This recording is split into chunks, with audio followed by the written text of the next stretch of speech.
Apocalipse capítulo 2, versos de 1 ao verso 7, a palavra do Senhor nos diz assim: Ao anjo da igreja em Éfeso escreve: Estas coisas diz aquele que conserva na mão direita as 7 estrelas e que anda no meio dos sete candeeiros de ouro. Conheço as tuas obras, tanto o teu labor como a tua perseverança, e que não pode suportar homens maus, e que puseste à prova os que a si mesmos se declararam apóstolos e não são, e os achaste mentirosos. E tens perseverança, e suportaste provas por causa do meu nome, e não te deixaste esmorecer. Tenho, porém, contra ti que abandonaste o teu primeiro amor. Lembra-te, pois, de onde caíste. Arrepende-te e volta à prática das primeiras obras. E se não venho a ti e moverei do seu lugar o teu candeeiro, e não, caso não, te arrependas.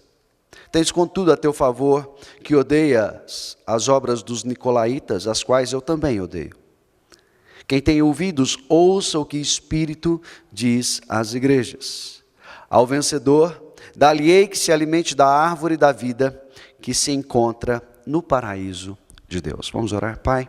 Em nome de Jesus, conceda-nos a graça de compreender a Tua palavra e aplicá-la à nossa vida nessa noite. Que ao sairmos daqui tenhamos, ó Pai, algo mais ao nosso coração, que nos motive, ó Deus, a caminhar nesta missão que o Senhor nos concedeu em viver como igreja.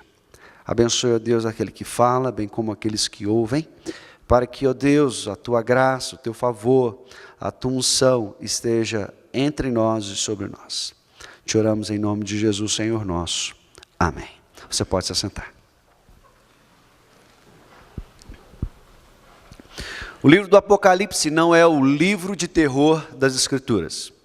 Algumas pessoas dizem que têm medo de ler o Apocalipse, porque não entendem muito bem as suas figuras, as suas imagens, e ficam meio receosas e até mesmo um tanto amedrontadas diante de tantas imagens, um tanto quanto monstruosas no primeiro momento. Mas eu queria lembrar a você nesta noite que o livro do Apocalipse é a resposta graciosa e amorosa de Deus à oração, à súplica, à intercessão e ao clamor da sua igreja, do seu povo aliançado com Ele mesmo, por meio de Cristo Jesus. Um povo que entende o seu papel, que entende a sua missão, que entende as promessas, que crê no Senhor, que espera pelo Senhor, mas está vivendo momentos difíceis. Está encarando diversas provações, tem encarado no seu caminhar muitas dificuldades. E essa igreja clama, essa igreja ora e pede ao Senhor uma resposta. Quando nós falamos dessa perseguição, queridos, precisamos lembrar que ela era uma perseguição que vinha de vários lados. Ela vinha do governo humano, ela vinha do governo secular, ela vinha de Roma. Havia uma perseguição à fé cristã, ainda que incipiente, ainda que nos seus primeiros estágios, mas estava ali presente. O cristão era censurado, o cristão era perseguido, era humilhado publicamente. Por outro lado, eles sofriam de uma perseguição religiosa. Eu quero lembrar a você que por volta do ano 90, 5 anos antes, possivelmente, desse livro ser escrito, os concílios judaicos se reuniram e estabeleceram várias orações imprecatórias, verdadeiras maldições que deveriam ser recitadas continuamente, em especial no Shabá, na guarda do sábado, nas sinagogas. E uma dessas maldições era contra os cristãos, a quem eles chamavam de nazarenos, para que o Senhor os riscasse do livro da vida, para que o Senhor não os contasse entre os justos. E lembre-se, naqueles dias a sociedade judaica estava presente em várias partes do mundo, em especial nas grandes metrópoles como Éfeso. Essa perseguição, essa humilhação, essa maldição constante podia provocar no coração daqueles homens e mulheres, daqueles discípulos de Jesus, irmãos nossos, muitas perturbações. E por isso eles oravam ao Senhor e buscavam ao Senhor uma resposta.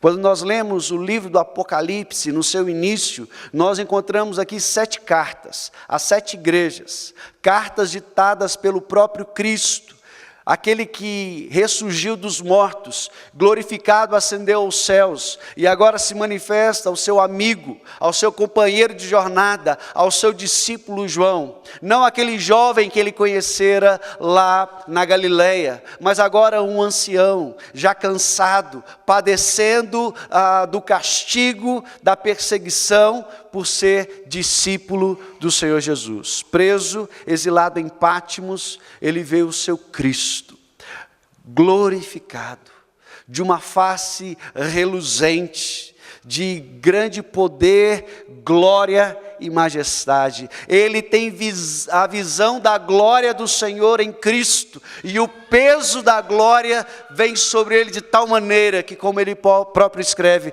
ele tem como que aquele sentimento de estar morto diante de Jesus. E diante desse cenário, o Senhor Jesus lhe dita algumas cartas, que são enviadas a igrejas específicas, de contextos específicos, em situações diversas, e que careciam de uma palavra direcionada naquele momento da sua caminhada. E a primeira carta é escrita a Éfeso, e essa carta nos traz ao coração uma verdade significativa, que eu e você, enquanto igreja, precisamos compreender, assimilar e buscar viver no nosso dia a dia. Se eu pudesse sintetizar a verdade contida nessa carta, eu diria que o que Jesus quer ensinar a esta igreja e a nossa nessa noite é justamente isso: que a fidelidade da igreja de Cristo não é medida pela quantidade dos seus feitos, não é medida por aquilo que ela faz com as suas mãos, mas é medida tão somente pela motivação que esta igreja tem em seu coração. Nessa noite eu gostaria de considerar isso com você, lendo essa carta, compreendendo essa carta. Às vezes nós somos levados a crer, por conta do mundo em que nós vivemos, pelos valores que esse mundo prega, pelos valores que esse mundo vive, que a quantidade dos nossos feitos é que realmente nos identifica, nos categoriza, nos associa a Jesus Cristo como Senhor da nossa vida, como Senhor da nossa igreja. Mas eu quero entender, à luz desse texto dessa noite, que o que Cristo deseja ver no meio da sua igreja é de fato um coração motivado tão somente pelo amor da glória de Deus. Como é uma carta, eu gostaria de entender primeiramente quem é o seu destinatário. É a igreja de Éfeso, uma das igrejas mais significativas de todo o Novo Testamento. É talvez uma das poucas igrejas que nós conhecemos a sua história do começo até, digamos, o seu fim. É uma das poucas igrejas neotestamentárias que nós temos um relato tão criterioso do que ela foi, do que ela viveu, como ela reagiu a diversas situações. Ela foi plantada pelo apóstolo Paulo na companhia de Priscila e Áquila por volta do final da sua segunda viagem missionária. E uma vez plantada esta igreja, Paulo passa adiante e retorna anos depois durante a sua terceira viagem. Em Éfeso ele permanece 3 anos e a partir de Éfeso, continuamente pregando, ensinando a palavra do Senhor, o evangelho do reino, ele estabelece na escola de Tirano uma espécie de base missionária para a Ásia naqueles dias. Durante 3 anos, Paulo está ali presente. Durante 3 anos, Paulo está ensinando a palavra do Senhor e enviando pessoas àquela região do mundo para dar continuidade à obra de evangelização. Por várias razões, Paulo deixa Éfeso após 3 anos, dá continuidade ao seu empreendimento missionário E mais tarde, diante de sérias situações, da possibilidade de uma prisão, ele, passando por Mileto, manda chamar os presbíteros da igreja de Éfeso. Esses presbíteros vão ao seu encontro em Mileto. Ali eles têm uma conversa longa, demorada, em meio a choro, em meio a lágrimas, em meio a uma profunda sensação de perda, de luto. E Paulo os encoraja a se manterem firmes na fé, zelosos pelo rebanho. Paulo os lembra e os admoesta que dias viriam em que lobos vorazes desejariam entrar pela igreja e destruir o rebanho, e que era dever e papel daqueles presbíteros cuidar do rebanho que Deus em Cristo lhes havia confiado. Paulo vai para Roma, preso, depois do seu julgamento em Jerusalém, e ali ele passa alguns anos, e ele ouve notícias de Éfeso, notícias não muito boas, alguns problemas estavam acontecendo, e ele escreve a carta aos Efésios. Muito possivelmente, logo após a escrita dessa carta, ele envia para aquela cidade ninguém mais, ninguém menos do que Timóteo, seu amado filho na fé. E Timóteo conduz aquela igreja durante anos, quase que 2 décadas, e ali ele empreende um trabalho de discipulado, de treinamento, de envio, assim como ele aprendeu do seu mentor, o apóstolo Paulo. Ele é morto, martirizado, quando ele e outros cristãos empreendem uma tentativa de barrar uma espécie de parada pagã que tenta ali adorar os seus deuses, cultuar as suas entidades, dentre elas a grande Diana de Éfeso. Queridos, mais tarde vem João, e possivelmente assume o pastoreio daquela igreja, e agora o próprio João, como líder daquela comunidade, preso e exilado, tem o dever de escrever aos pastores que ali permaneciam, ao anjo que estava responsável pela igreja, algumas orientações do próprio Cristo. Que não é ninguém mais, ninguém menos do que o autor desta carta. Veja como ele se apresenta, verso de número 1. Essas coisas diz aquele que conserva na mão direita as 7 estrelas, e que anda no meio dos 7 candeeiros de ouro. Essa apresentação para mim é uma das mais belas de todas as 7 cartas do Apocalipse. Esta é a mais bela por uma razão muito simples. Jesus apresenta-se como o único, verdadeiro e supremo Senhor da igreja. Ele se apresenta como o único que tem verdadeira autoridade sobre toda a igreja em todo o lugar desse planeta. E essa igreja está marcada por sua presença. Veja, os 7 candeeiros representam as 7 igrejas da Ásia. As 7 principais igrejas a quem é escrito. E Jesus diz, eu passeio no meio delas. Como uma referência que Ele está exatamente entre nós nesse momento. O que às vezes eu e você não percebemos é que quando nós nos reunimos aqui, Cristo se faz presente ao nosso lado e Ele está conosco e juntamente conosco adora o Pai quando nós o adoramos em espírito e em verdade. Uma coisa que eu e você deveríamos ter no nosso coração como compreensão espiritual, que deveria motivar todo o nosso coração, toda a nossa inclinação pessoal, é o reconhecimento do senhorio de Cristo sobre a sua igreja. E esse senhorio, ele alcança, inclusive, aqueles a quem a igreja constitui sobre si líderes e pastores. Eu sou aquele que tem as 7 estrelas nas mãos. Cada uma dessa estrela representando os pastores, os líderes, os presbíteros daquelas igrejas constituídas.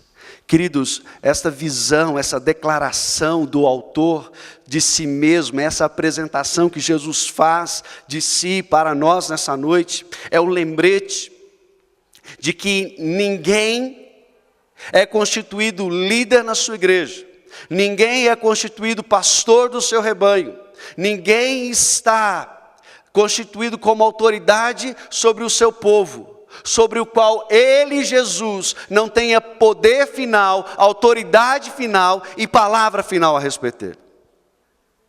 Isso estabelece algumas questões muito sérias para nós.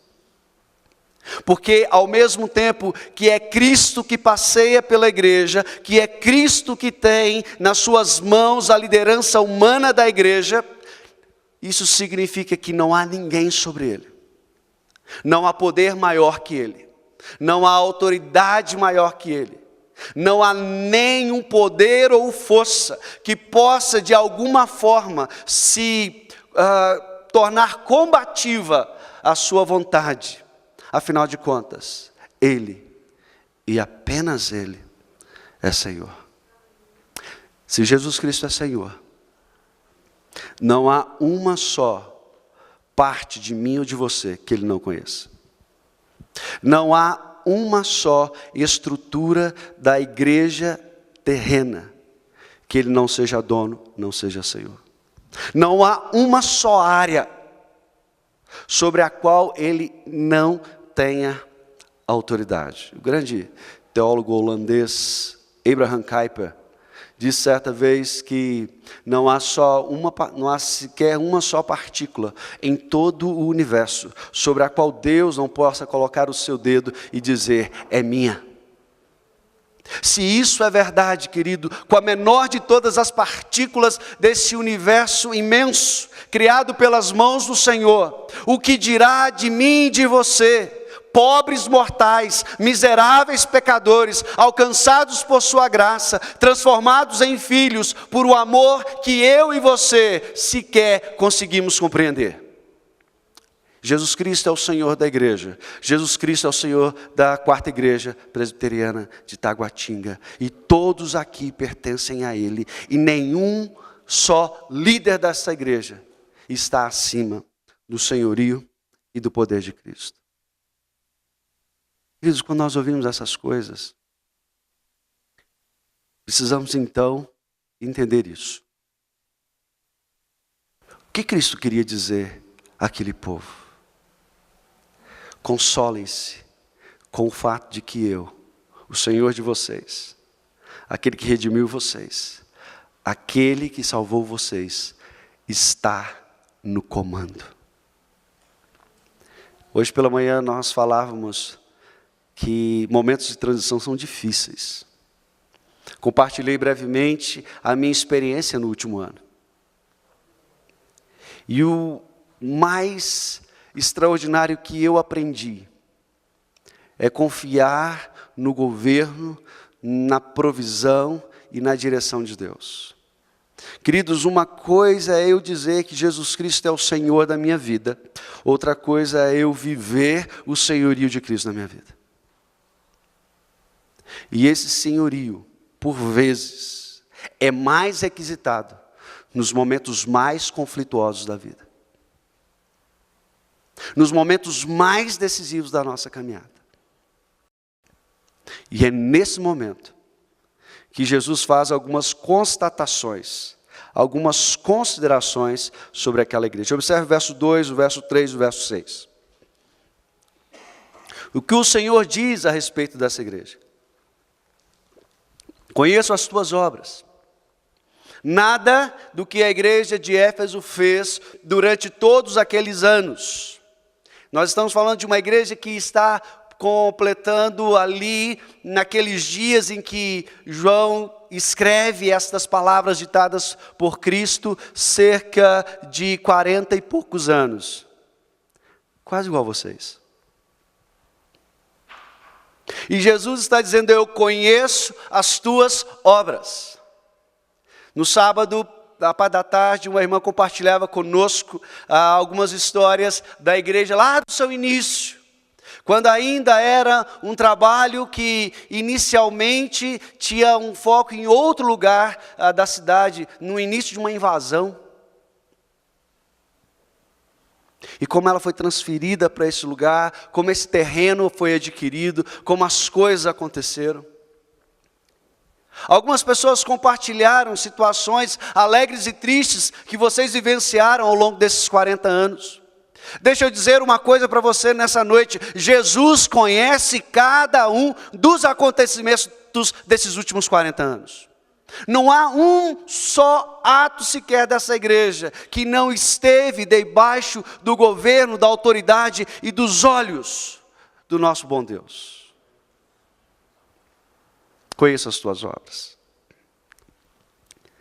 Tanto o teu labor quanto a tua perseverança. Trabalharam muito e perseveraram. A ideia de perseverar é você ter um fardo pesado sobre os seus ombros, e a despeito dos seus ombros caídos, das suas pernas cambaleando, você continua marchando a despeito de todas as situações. Aquela igreja perseverou no Senhor. Ela tirou do Senhor força para continuar a despeito das circunstâncias. Ela avançou apesar de todos os ventos contrários. Ela avançou a despeito de todos os inimigos, obstáculos e situações que se levantaram contra ela. Eu creio que não foi diferente com a quarta de Taguatinga. Vocês passaram por isso, vocês enfrentaram situações, tiveram que dar a volta por cima, viram situações acontecendo, pessoas indo, pessoas chegando e toda uma série de situações. Jesus conhece a perseverança e o labor dessa igreja. Não passou despercebido, está anotado. Ele sabe o que vocês fizeram, Ele sabe o que vocês viveram. Mas o Senhor Jesus diz: olha, vocês não puderam suportar os homens maus, os que a si mesmos se declararam apóstolos e não são. Vocês os acharam mentirosos. Uma igreja que soube discernir o Espírito, uma igreja que soube reconhecer a verdadeira liderança, uma igreja que soube reconhecer aqueles que eram verdadeiramente lobos vorazes e aqueles que eram pastores segundo o coração de Deus. Aquela igreja era uma igreja que era reconhecida pelo próprio Senhor Jesus por ter tido a capacidade, e agora eu diria a maturidade, de não só reconhecer o falso, o engano, aquele que vem com a sua aparência de cordeiro, mas que é um lobo, e conseguiram inclusive colocá-lo para fora. Meus queridos, discernimento espiritual é uma virtude que se conquista com maturidade. A igreja de Éfeso era para Cristo uma igreja madura, capaz de separar o joio do trigo, capaz de compreender o erro e a verdade, e de separá-las de maneira bem distinta. Tal separação se dá, verso 6, quando eles odeiam as obras dos nicolaítas, possivelmente uma seita, sabemos pouco a respeito deles, mas só do fato de Jesus dizer que os odeia, e que a igreja também o odeia, por certo não era coisa boa. Isso chama-se maturidade, isso chama-se discernimento espiritual. E diante de todas essas coisas, eles suportaram todas as provas, todas as dificuldades, por causa do nome de Cristo, e não se deixaram esmorecer. Queridos, quando os apóstolos em Jerusalém são perseguidos e são presos, algo lhes dá esperança, algo lhes traz alegria no coração, e a alegria está no fato de poderem ser contados entre aqueles que sofrem por amor de Cristo. Eles consideraram o sofrimento por amor a Cristo como um presente, como um mérito, como uma graça. O apóstolo Paulo, escrevendo aos Filipenses, fala da graça que vem de Deus, não só para a nossa salvação, mas a graça também que vem de Deus para que nós soframos por amor do nome de Cristo. Com certeza a quarta presbiteriana de Taguatinga viveu isso. Quantos obstáculos por amor a Cristo. Quantos dilemas por amor a Jesus. Quantos conflitos travados pela honra do nome do Senhor da igreja. Isso traz e deveria trazer ao coração de cada um de vocês, os que viveram esses momentos, os que não viveram esses momentos, a alegria de como igreja, como corpo, terem sofrido por amor de Cristo. Mas, e infelizmente nós temos aqui o mas, Jesus tem uma admoestação a fazer. Jesus tem uma repreensão a dar a esta igreja. Verso de número 4. Tenho contra ti, porém, que abandonaste o teu primeiro amor.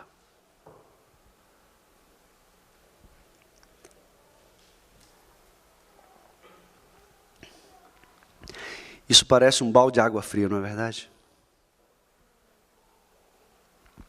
Estava indo tão bem.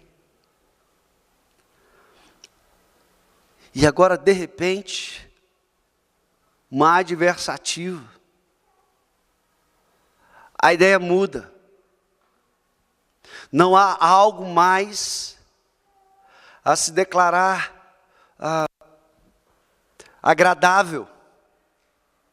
O que vem agora é uma palavra dura e ao mesmo tempo triste. Tenho contra ti que você deixou de lado o seu primeiro amor.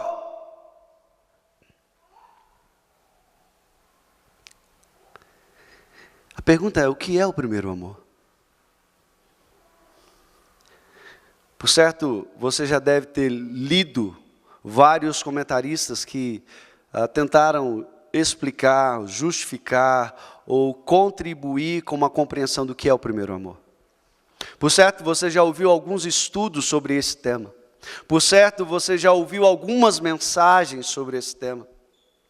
E é muito tentador buscar uma resposta a esse questionamento, o que é o primeiro amor a que Jesus se refere. Mas eu queria pensar com você que Jesus está aqui referindo-se a uma só coisa. Aquilo que primeiramente motivava o meu coração e o seu coração e o coração da igreja de Éfeso a viver a fé em Cristo. Queridos, uma das coisas que me chama a atenção na igreja de Éfeso é que quando Jesus enumera todos aqueles atos, todas aquelas obras, todos aqueles feitos, ele mostra para nós uma igreja aparentemente saudável.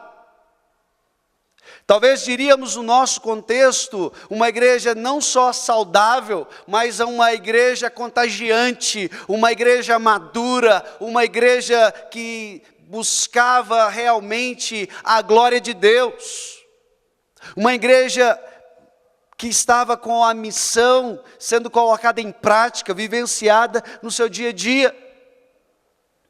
Porque o que eu e você muitas vezes consideramos como sinal de saúde, de maturidade, são atos, são atitudes, são realizações, são feitos.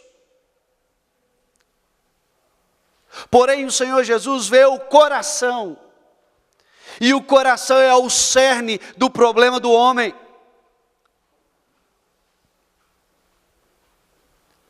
E eu creio que o que Jesus está considerando aqui é justamente isso.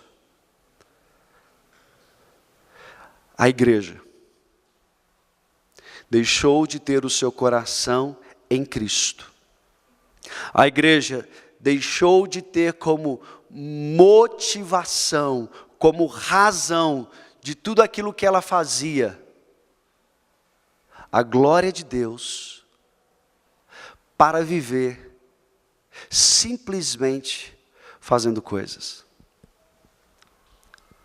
Em si, não é problema, não é pecado e não é ruim você cuidar da sã doutrina. Não é errado você zelar pela boa teologia bíblica. Não é errado eu ter na minha mente, de maneira clara, os princípios teológicos reformados que baseiam e que nutrem teologicamente a nossa igreja e a nossa denominação. Não há nada errado em buscar um culto bíblico. Não há nada errado em fazê-lo da melhor maneira possível, com arte, com júbilo, com ordem e com decência. Todas essas coisas em si não são más, mas quando todas essas coisas se tornam o centro da nossa vida, a razão da nossa fé, o desejo do nosso coração, nós nos tornamos idólatras, pois deixamos a glória de Deus de lado e transformamos estas coisas naquilo que realmente norteia o nosso coração, a nossa vida.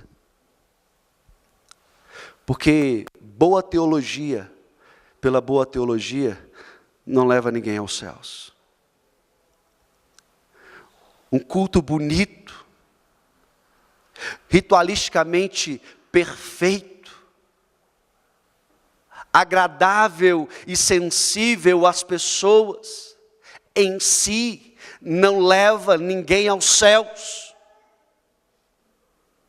Mas o que leva o homem diante de Deus, nada mais é do que um coração totalmente rendido a Deus, e ao louvor da sua glória, e a razão de ser da igreja, a razão da missão da igreja na terra, é a glória de Deus, acima de tudo. John Piper disse certa vez que a razão da missão é porque falta adoração no mundo. A razão da missão é porque Deus não é adorado como convém. E o que me espanta é perceber que muitas vezes é possível que a igreja de Cristo seja a primeira a não adorá-lo como convém, porque os seus olhos, a sua motivação, o seu coração estão em coisas secundárias e não na glória de Deus.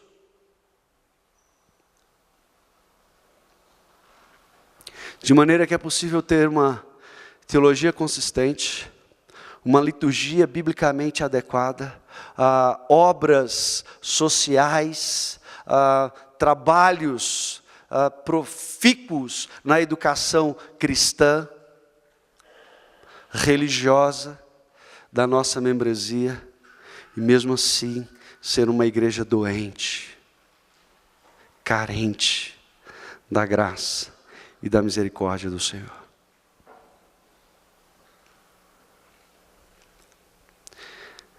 Vocês abandonaram o primeiro amor. Foi o que Jesus disse à igreja de Éfeso. Afinal de contas, a fidelidade da igreja não é medida pelo volume das suas obras, das suas realizações. Quando Cristo voltar na sua glória e os elementos abrasados se desfizerem, esse templo deixará de existir, essa estrutura será destruída. Aquilo que as missões por meio dessa igreja construíram, também serão destruídas. Todas estas coisas desaparecerão.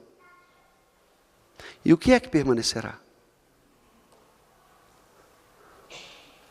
Aquilo que o nosso coração, pela motivação correta, que é a glória de Deus, fez.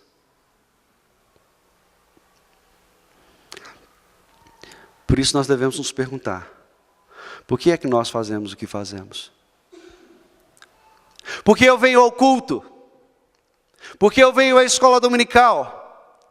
Por que eu venho às quartas-feiras no estudo bíblico?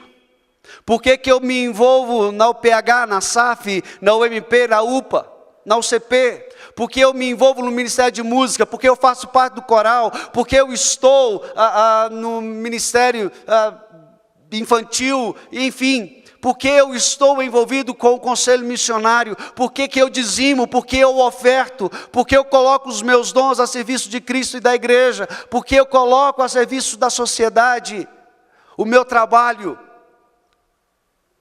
É para que a quarta igreja seja conhecida, para que ela seja a maior igreja do bairro, para que ela seja a maior igreja da cidade, para que ela seja a maior igreja do mundo, ou para que ela seja fiel na busca da glória de Deus.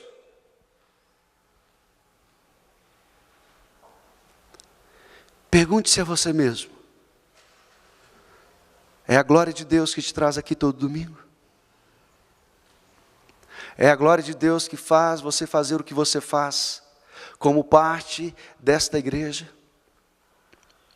É a glória de Deus que te faz evangelizar no seu trabalho, de compartilhar o evangelho com o seu vizinho, de ensinar os seus filhos o temor do Senhor?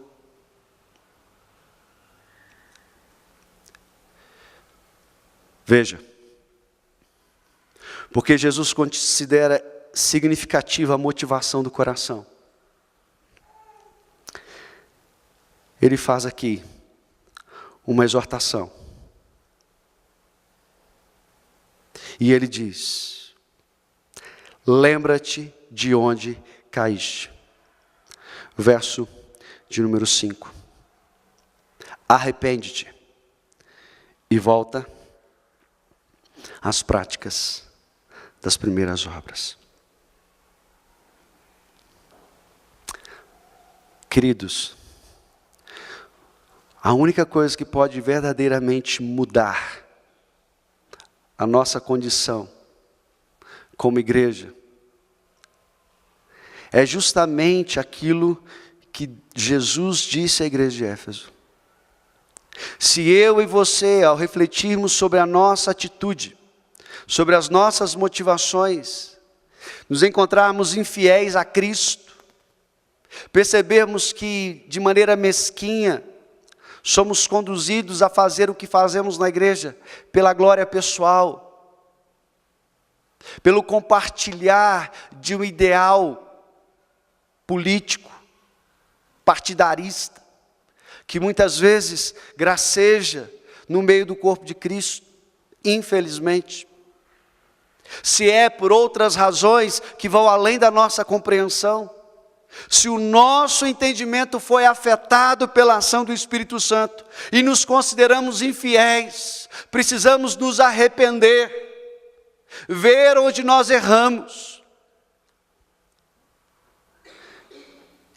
e voltar a fazer o que fazíamos antes com a motivação correta. Toda vez que eu leio esse texto, eu me lembro de quando meu pai me ensinava a andar de bicicleta. Era uma monareta. E meu pai disse assim: olha, tirou a rodinha, você vai sem rodinha. Eu vou te segurar. Olha para frente, continua pedalando. Algumas orientações que até hoje nós damos aos nossos filhos. E realmente a coisa estava indo bem até que ele soltou. E de repente eu me desequilibrei e caí numa poça de água parada no canto da rua. Ralei o joelho, levantei bravo e falei: nunca mais eu ando de bicicleta. Então meu pai, de maneira bem própria, como lhe era peculiar, ele disse assim: rapaz, bate a poeira, dá a volta por cima e vamos de novo. Foi mais uma, mais duas, na terceira vez, eu saí pedalando. E pedalei muitos anos da minha vida. Até descobri que eu estava ficando velho para esse negócio, eu parei. Eu descobri. Eu sei que tem alguns irmãos que gostam de pedalar, continuem pedalando, mas eu já me dei por satisfeito, eu já tomei alguns tombos, fazendo trilha, eu desisti desse negócio. Meu esporte favorito hoje é pescaria. Na beira do lago. De preferência que tem banquinho, para não cansar muito. Queridos, é isso que Jesus está dizendo à sua igreja. Veja em que você errou. Lembre-se de onde você perdeu a motivação. Lembre-se onde é que ficou aquele amor pela glória de Deus que te fazia acordar cedo, chegar cedo na igreja. E dependente do momento, dependente da hora, perder a oportunidade de sentar na frente, de ouvir o pastor pregar, de ouvir o professor ensinar na escola dominical ou qualquer outra coisa. Quer comais, quer bebais, ou façais qualquer outra coisa, fazei tudo para a glória de Deus. Mas veja, nessa exortação tem um porém. E o porém está bem claro. Se você não se arrepender, eu virei até você e removerei o teu candeeiro. O que significa isso? A igreja de Éfeso deixaria de ser igreja. E aí eu pergunto a você, uma igreja pode morrer? Uma igreja pode deixar de existir? Nós cremos à luz das Escrituras que a igreja tem dois aspectos, o invisível e o visível. O invisível é aquele que só Deus conhece, e dele fazem parte todos aqueles que foram lavados e remidos no sangue do Cordeiro, eleitos antes da fundação do mundo para serem santos e irrepreensíveis perante Deus em amor. E independente da denominação nesse mundo, fazem parte da igreja de Cristo, aqueles que verdadeiramente foram alcançados pela graça redentora de Deus, na pessoa de Jesus, por meio do seu sacrifício na cruz. Mas a igreja visível é apenas uma manifestação desta igreja invisível. Ela se manifesta visivelmente em grupos que se reúnem, que compartilham a mesma compreensão das Escrituras, que compartilham o mesmo modo de adorar a Deus. E é isso que essa igreja é, um grupo de discípulos de Jesus, que professam a fé em Cristo, que compartilham uma fé comum e que têm ideais em comum. Você consegue imaginar um dia em que talvez nesse lugar não exista mais um templo presbiteriano e sim uma mesquita islâmica? Você consegue imaginar esse lugar sendo outra coisa senão um lugar de adoração a Cristo? Você consegue imaginar na porta desse prédio uma placa dizendo vende-se?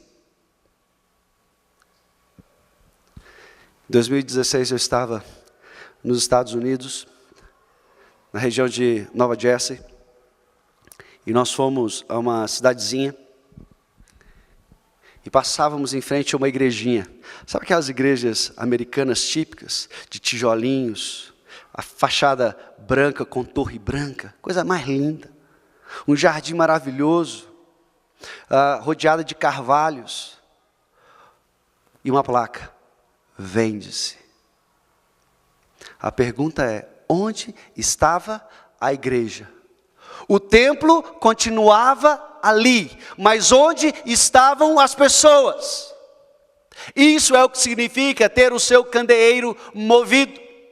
É ter a sua identidade como igreja removida. É deixar de adorar a Cristo para adorar a si mesmo e os seus desejos pessoais. A minha oração é que isso nunca aconteça aqui. O meu desejo sincero é que a quarta igreja presbiteriana de Taguatinga possa realmente considerar-se como igreja de Cristo e viver para a glória de Cristo e fazer tudo para que Cristo seja glorificado acima de qualquer situação, acima de qualquer contexto, acima de qualquer provação, pois elas virão e têm chegado até nós. Mas eu oro para que o Senhor dê a esta igreja a visão de que a fidelidade a Cristo é medida pela motivação correta de um coração totalmente rendido e inclinado a Cristo. E a última parte dessa exortação, nós encontramos no verso 7, onde Jesus diz: ao vencedor, dar-lhe-ei que se alimente da árvore da vida, que se encontra no meio do paraíso. Queridos, eu queria lembrar você que a árvore da vida é um símbolo bíblico, que surge lá no Gênesis. Um símbolo bíblico que fala acerca de aliança, acerca do pacto de Deus com o homem, pelo qual Deus manifesta vida e preserva a vida àqueles que nele confiam, naqueles que a Ele se submetem e com Ele se dispõem a viver em obediência, em servidão, buscando em tudo a sua glória. O que o verso 7 nos diz é justamente isso. Aqueles que ouvirem a voz do Espírito e vencerem em buscar em todas as coisas a glória de Cristo, a despeito de quaisquer circunstâncias, esses estarão para sempre com o Senhor, vivendo naquela aliança perfeita do céu, onde verdadeiramente nós o veremos como Ele é, onde eu e você reconheceremos a presença real e agora visível do nosso bom Deus, reconhecendo que Ele de fato é o nosso Deus e nós somos o seu povo. Diante disso, queridos, sejamos fiéis ao Senhor. Que o nosso coração não seja movido por qualquer sentimento pecaminoso. Que o nosso coração não seja movido por vanglória humana. Que não haja entre nós partidarismo. Que não estejamos aqui buscando os nossos próprios interesses, e sim aquele que é o interesse do outro. Que tenhamos de fato uma disposição e uma inclinação de alma para buscar a glória do Senhor, de todas as formas possíveis, em todos os momentos da nossa vida. E que Deus abençoe a Quarta Igreja Presbiteriana de Taguatinga e dê a ela a graça de ser mais que vencedora em Cristo Jesus.